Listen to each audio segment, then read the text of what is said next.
Christian, ஒரு எழுப்புதல் கிறிஸ்தவர்கள், மறுமலர்ச்சி அடைந்த கிறிஸ்தவர்களை குறித்து நம்ம பார்க்க போகிறோம்.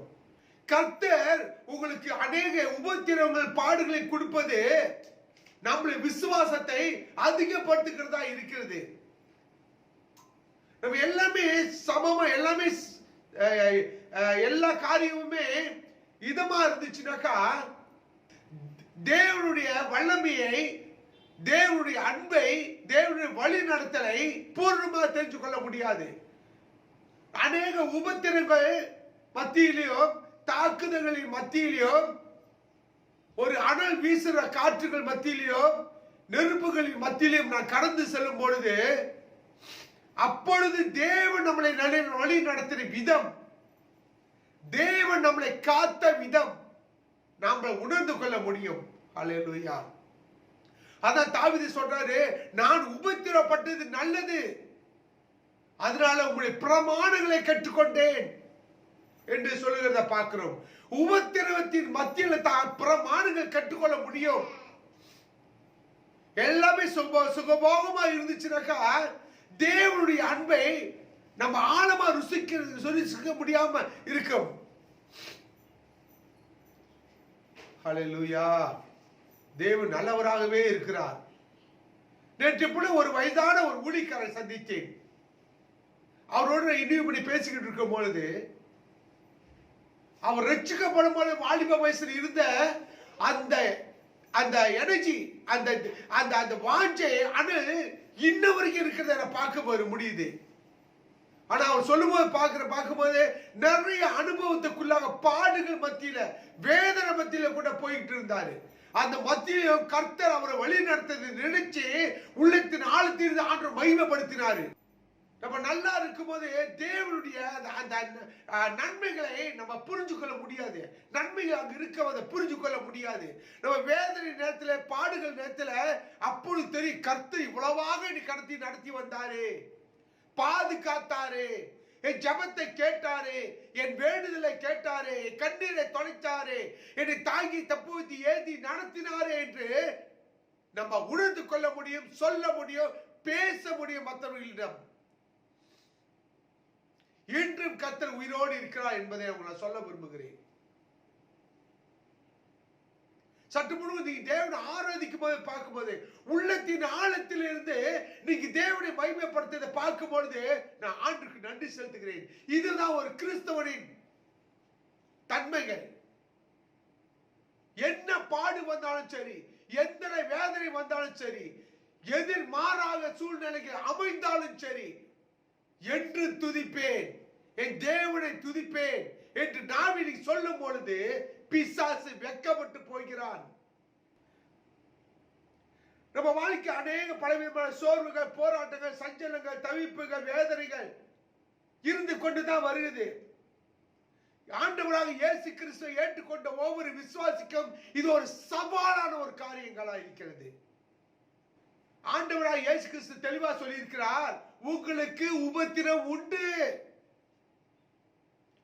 உங்களுக்கு உபத்திரம் உண்டு அப்படின்னு அப்படி நிப்பாடல, தொடர்ந்து சொல்றார், நான் உலகத்தை ஜெயித்தேன்.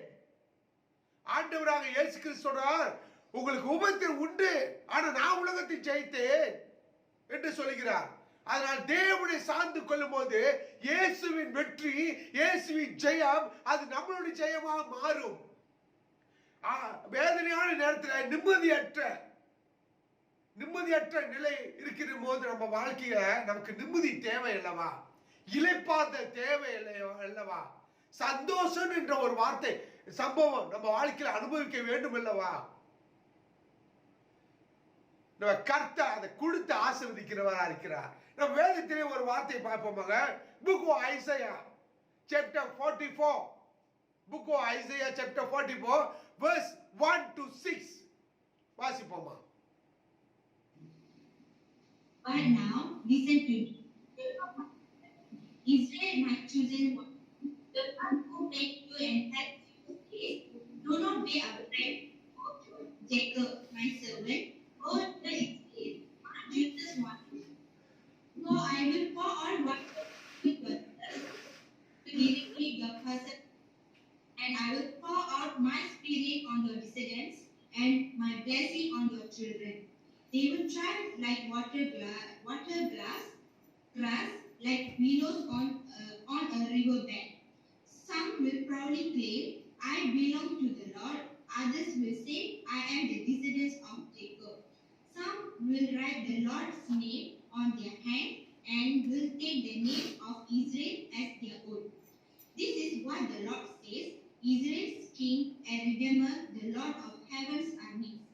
I am the first and the last. There is no other God. My dear church, சந்தோஷப்படுங்க. கர்த்தர் நம்மளை பார்த்து சொல்லுகிறார், உங்க வாழ்க்கை எந்த சூழ்நிலையில் இருந்தாலும் கூட ஆண்டவர் உங்களை நேசிக்கிறார்.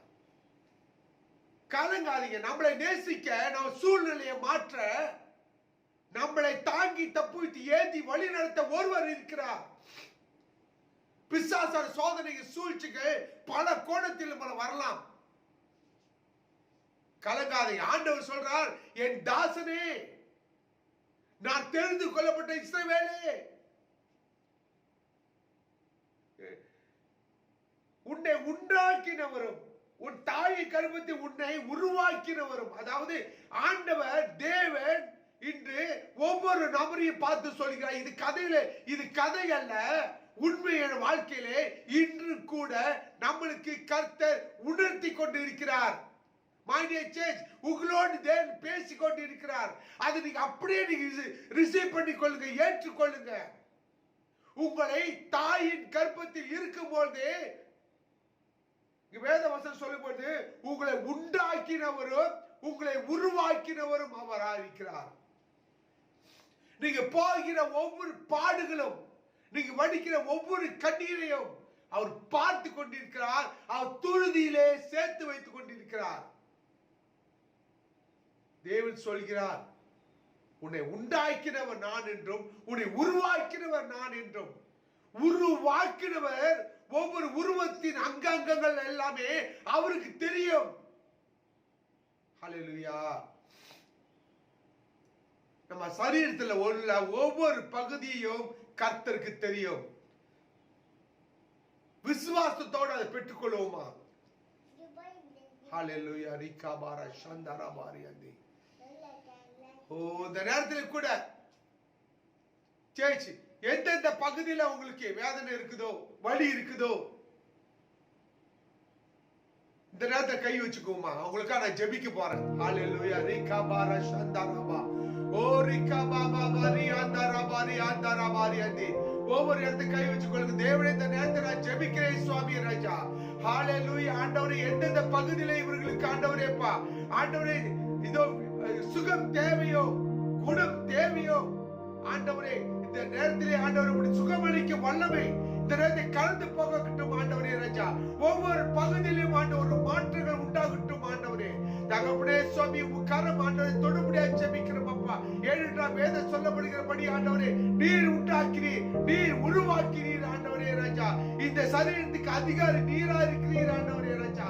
ஆண்டவரே அற்புதம் ஆண்டவரே கடந்து சென்று ஒரு மாற்றத்தை ஏற்படுத்தி ஆண்டவரே சுவாமி பிள்ளைகளுக்கு மகிழ்வை உண்டாக்கும்படியாக ஜெபிக்கிறோம் ஐயா. அற்புதம் நடப்பதற்காக நன்றி செலுத்துகிறோம். அற்புதம் நடந்ததுக்காக நன்றி செலுத்துகிறோம். ஹல்லேலூயா. Thank you Jesus. இங்க அடுத்து சொல்லப்படுகிறார், உனக்கு துணை செய்கிறவரும் உனக்கு துணை செய்கிறவருமாய் கர்த்தர் சொல்கிறாவது, என் தாசனாகிய யாக்கோபே, நான் தெரிந்து கொண்ட யெஷூரனே, பயப்படாதே என்று சொல்கிறார். ஹல்லேலூயா. பயப்படாதே. அநேக வாழ்த்தாராம் நம்ம வாழ்க்கையில வருகிற தாக்குகிற ஒரே ஆயுதம் என்ன சொல்றீங்களா? பயம். தமிழ்ல ஒரு வார்த்தை சொல்லுவாங்க, புடி அடிக்கிறதுக்கு முன்னாடி கிளி அடிச்சிருவோம். அந்த பயமே நம்மளுக்கு அநேக பாதிப்புகளை கொண்டு வரதா இருக்கு. அதைத்தான் ஆண்டவங்க சொல்றார், பயப்படாதே. ஹல்லேலூயா. செத்து போன லாசரை உயிராக்கின தேவன் நம்ம தேவன். 3ஆம் வசனத்தில் இப்படி பார்க்கிறோம், தாகம் உள்ளவமே தண்ணீரையும் வறண்ட நிலத்தையுமே ஆறுகளையும் ஊற்றுவேன். வறண்ட நிலம் போல இருக்கிறது அவங்களோட எதிர்காலம். வறண்டு போன மாதிரி செய்திகள் எல்லாம் கேட்கிறீங்களா? வறண்டு போன நிலையை உங்க வாழ்க்கையில பாக்குறீங்களா? வறண்டு போனமான செய்திகளை ஒவ்வொரு நாளும் நீங்க கேட்டுக்கொண்டு இருக்கிறீங்களா?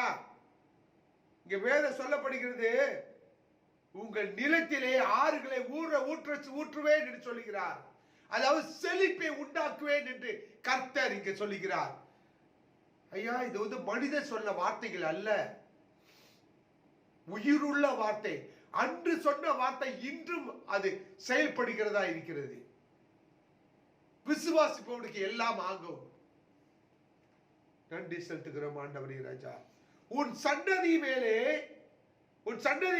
ஆவியையும் உன் சந்தானத்தின் மேல் ஆசீர்வாதத்தையும் ஊற்றுவேன் என்று சொல்கிறார்.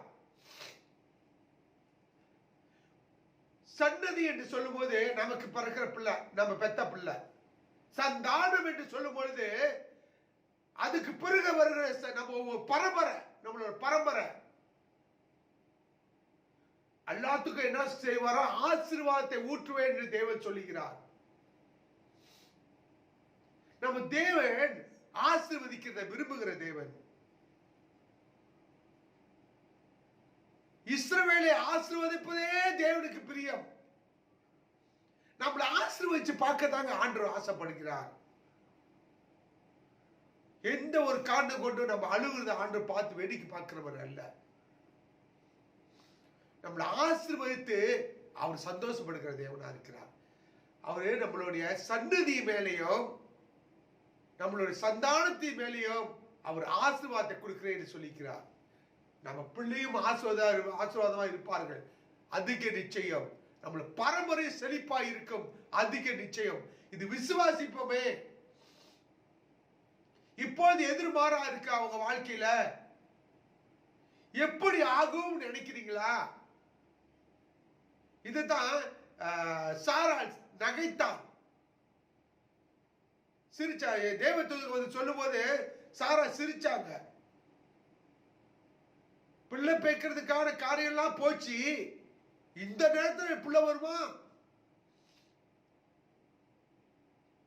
மனிதன் நினைக்கிற மாதிரி கர்த்தர் நினைக்கிறது இல்ல, மனிதன் செய்யற மாதிரி கர்த்தர் செய்வதில்லை. அதுக்கு மேல ஹல்லேலூயா, தேவன் அதிசயமான தேவன். அவர் அதிசயம் எது செஞ்சாலும் அதிசயமா தான் செய்வாரு. 4ஆம் வசனம் சொல்லப்படுது, புள்ளி நடுவே நீர்க்காலியில் ஓரத்தில் உள்ள அலறி செடியை போல வளருவார்கள். அதாவது செழிப்பா இருப்போமா? கர்த்தர் உங்களுக்கு சொல்ல வார்த்தை, செழிப்பா இருப்போம். நான் ஏற்றுக்கொண்டனே, தேவனுக்காக நான் ஓடுறேனே, ஏனுக்கு இந்த உபத்திரம்? பாருங்க, கனி உள்ள செடியில் தான் கல்லு வரும்னு சொல்லுவாங்க. அதாவது ஒரு மரத்துல நிறைய கனிகள் இருக்கு வச்சுக்கோங்களேன்.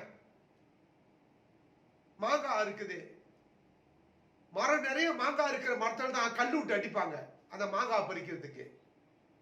அதான் கனி உள்ள செடியில கல்லு வரும்னு சொல்லுவாங்க. அதனால நீங்க அதிகமா தேவனுக்கா கடி கொடுத்துக்கிட்டு இருக்கிறீங்களா, அநேக கல்லடி வரும், சொல்லடியும் வரும். கலங்காதீங்க.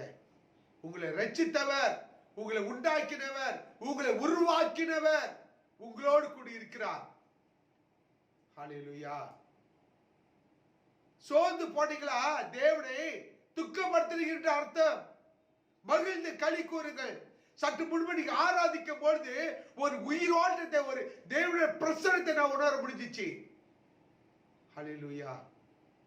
நல்லா இருக்கும் போது ஹல்லேலூயா போறது அது வேற காரியங்க. வேதனை நேரத்தில் ஹல்லேலூயா துதிக்கிறீங்க பார்த்தீங்களா, அங்கதான் தேவனை நீ மகிமைப்படுத்துறது வெளிப்படுகிறது. கர்த்தர் உங்களை அதிகமா நேசிக்கிறார். நாம சோர்ந்து போகிற நேரத்துல எல்லாம் ஆன்மீக தன்மை, ஆவிக்குரியதிலே நம்ம பலவீனா போகிற நேரம் அவரை தட்டி கொடுத்து உற்சாகப்படுத்துகிற தேவனா இருக்கிறார். பி ஹேப்பி, சந்தோஷப்படுங்கள், களி கூறுங்கள். Book of Nehemiah chapter 8 verse 10. வாசிப்போமா? Nehemiah said, "Go and enjoy the good food and sweet drinks. Give some food and drinks to those who didn't prepare any food. To take the special aid to the Lord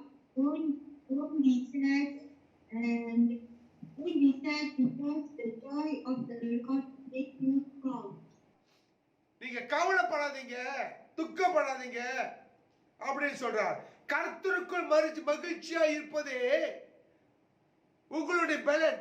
கர்த்தருக்குள் மகிழ்ச்சியா இருப்பதே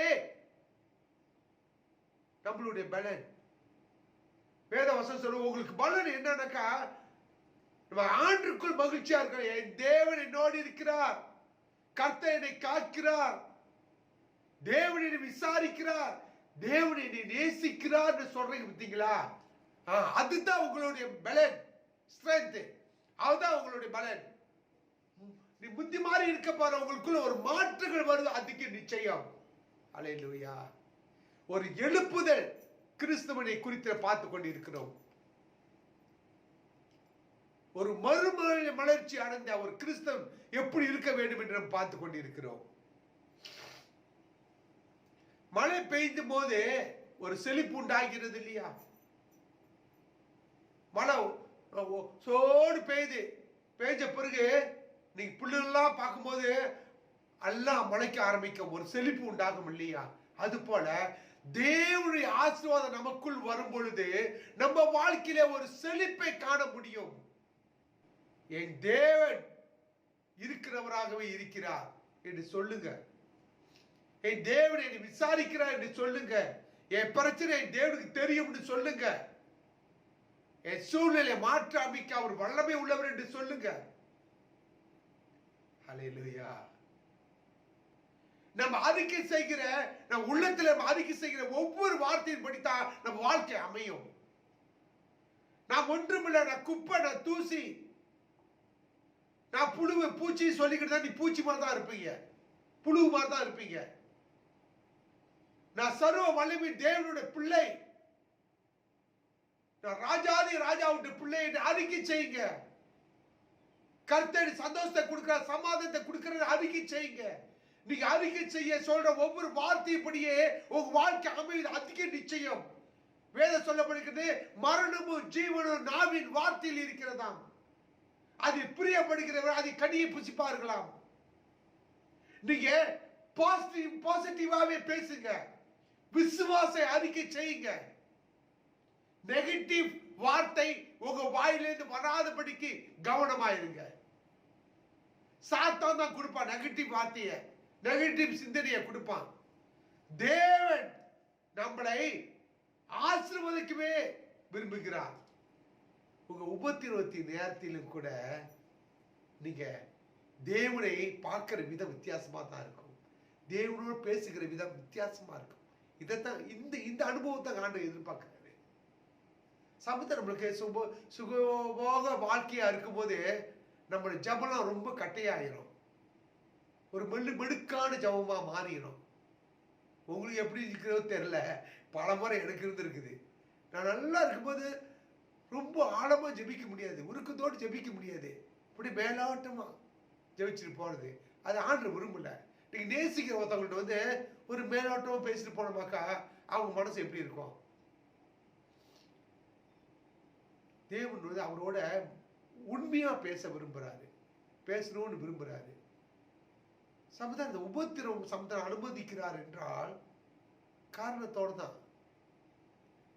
அதுக்காக உபத்திரம் ஒவ்வொரு நாள் வரணும்னு இல்லை, உபத்திரம் வர்றதும் வராது நம்ம கையில தான் இருக்குது. நம் தேவனோட டெய்லி அந்த உருக்கத்தோட ஆண்டோடு நெருங்கி இருக்கும் பொழுது இந்த உபத்திரம் வர்றதுக்கு வாய்ப்பு இல்லையே.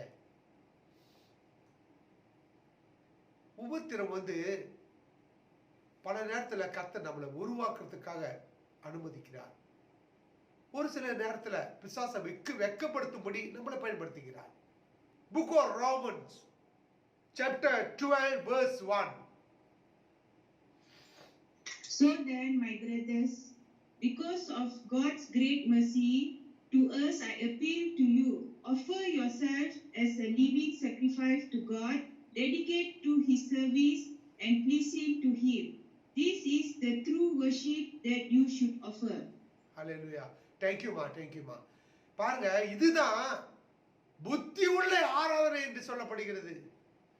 ஜீவ பலியாக நம்மளே நம் தேவனுக்கு ஒப்பு கொடுக்க வேண்டும். Living sacrifice. ஜீவ பலியாக நம்மளே ஆண்டவர்கிட்ட ஒப்பு கொடுக்க வேண்டும்னு கர்த்தர் எதிர்பார்க்கிறார்.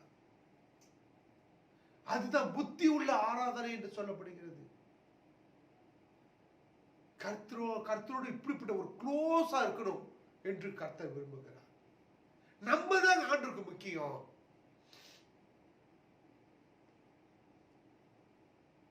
நம்ம தேவைகள் எல்லாம் சந்திக்க அவர் ரெடியா இருக்கிறாரு.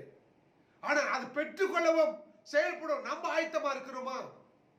அநேக தடவை நம்ம சரியா இருப்போம், சில காரியங்கள் எதிர்மாறா இருக்குனாக்கா கர்த்தர் ஏதோ சித்தம் வைத்துக் கொண்டிருக்கிறார். பிசாசை வெட்கப்படுத்தும்படியாகவும் நாம் அனுபவத்துக்குள்ள போகும்படியாகவும் அவர் அனுமதிக்கிறார். அவர் ஏமாத்துகிறவர் அல்ல. லாசரு செத்து போன பிறகு வந்தாரு. செத்து போய் எத்தனை நாள் ஆச்சு? 4 நாள் ஆச்சு. இயேசு அப்ப அவங்க சிஸ்டர் சொல்றாங்க, ஐயோ நீங்க மட்டும் என்னோடு இருந்தா இந்த நோய் இருக்கிறப்ப நீ குணமாக்கி இருப்பீங்களே. லாசருவை இயேசு நோயில குணமாக்கி இருந்தா 10ல ஒரு 11 பேரா தான் ஆயிருப்பாங்க. 100ல ஒரு பேரா 101 பேரா தான் ஆயிருப்பாங்க. 1000ல ஒரு பேரா தான் இருந்திருப்பாரு அவன் நோயை குணமாக்கி இருந்தா. ஆனா செத்து போன பிறகு உயிராக்குறாரு. பார்த்தீங்களா? இயேசு லாசருவை செத்து போன லாசரை உயிராக்குறதுனால தான் ஒரு விசேஷ தன்மை அந்த சுற்று வட்டாரத்திலே ஒரு அதிசயத்தை உருவாக்குனுச்சு. செத்து போயிட்டார், போன அடக்கம் செஞ்சுட்டாங்க, உயிராயிட்டாரா? அந்த சுற்று வட்டாரமே ஒரு வித்தியாசம் பார்த்துச்சு. நோயாளி குணமாக்குறதா இருந்தாக்கா பல டாக்டரும் கூட அதை செய்ய முடியுமே. செத்து போனவங்களை டாக்டர் உயிராக்க முடியாது. பார்த்தீங்களா? ஆண்டவர் எது செஞ்சாலும் அது ஏதோ ஒரு திட்டத்தோடு தான் செய்வாரு. நோயாளியை குணமாக்கினாங்க, நோயா இருக்கும் போது லாசரை குணமாக்கினா அது பெரிய காரியம் இல்ல. செத்து போய் 4 நாள் ஆன பிறகு உயிராக்குறாரு. பார்த்தீங்களா? அங்குதான் விசேஷ வல்லமை வெளிப்படுகிறது.